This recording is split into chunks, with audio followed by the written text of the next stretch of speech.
Welcome back to the Kicks on Fire Weekly Review. I am your host, Jacques Slade, and this week we're going to talk about Jordan, we're going to talk about LeBron, and we're going to talk about some Foamposites I've seen. So with that said, let's kick this thing off. Kicks on Fire.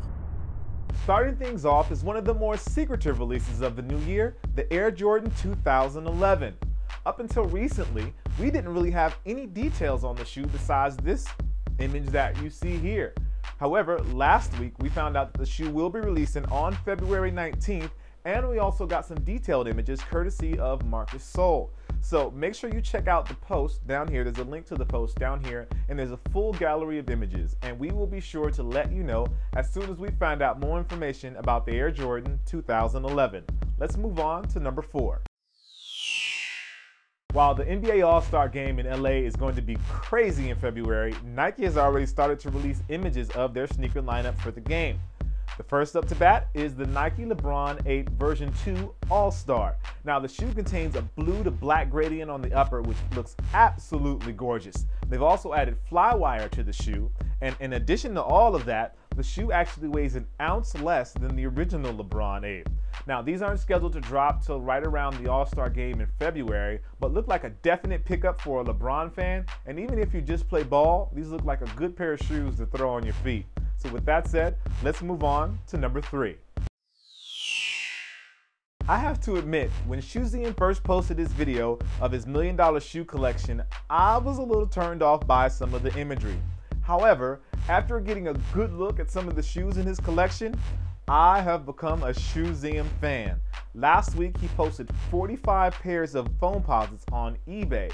Now, if you take a look at the link below, it has a post with all of the Foamposites that are in the auction, and believe me, you will not be disappointed. So if Foamposites are your thing and you've got some deep pockets, this looks like the option for you.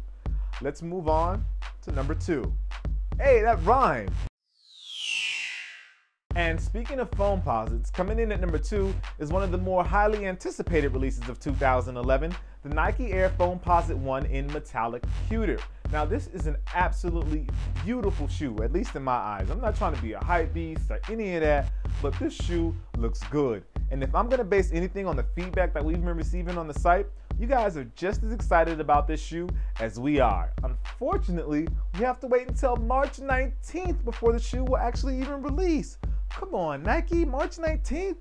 We've been seeing this shoe since like September. It's like just a big tease. It hurts sometimes. Anyway, so number 2 is the Nike Air Foamposite 1 metallic pewter, and look for those to drop on March 19th. Let's move on to number 1.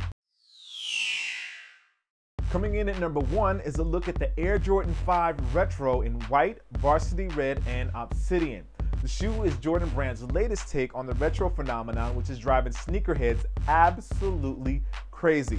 Now, the model features a white patent leather upper, the classic 3M tongue, and the translucent outsole. So basically, the shoe looks crazy. The shoe is dope. It looks really, really hot. Shout out to the Shoe Game because they got the images of the shoe. And just so you guys know that I'm reading your comments, shout out to Antman1290. I read your comment about wanting us to talk about the Air Jordan 5s, and look at that. Just like that, the Air Jordan 5 is one of the hottest sneakers on the site, so we're talking about it. So shout out to you, Antman1290. Look for the Air Jordan 5 to drop this fall. We don't have a specific date, but we definitely know that it is coming in fall 2011. Well, that's all we have for the Kicks on Fire Weekly Review. I am your host, Jacques Slade. I really hope you enjoyed it. Don't forget to subscribe, rate, and comment, and let us know in the comments how you feel about the videos. If you enjoy them, if you don't enjoy them, if you think we need to change something, if you think we need to add something, let us know in the comments, and we will definitely try and address all of your concerns. If you want to follow us after this video, you can follow Kicks on Fire at Kicks on Fire on Twitter, or you can follow me, which is at Kusto, at Kustoo, and make sure you hit the links up below because they have lots of information about everything that I talked about today in the video. As always, we appreciate you guys. We wouldn't be doing this without you. It is your love for sneakers and our love for sneakers that make all of this possible. So we appreciate you, and we will see you next week on the Kicks on Fire Weekly Review. Y'all take it easy. Peace.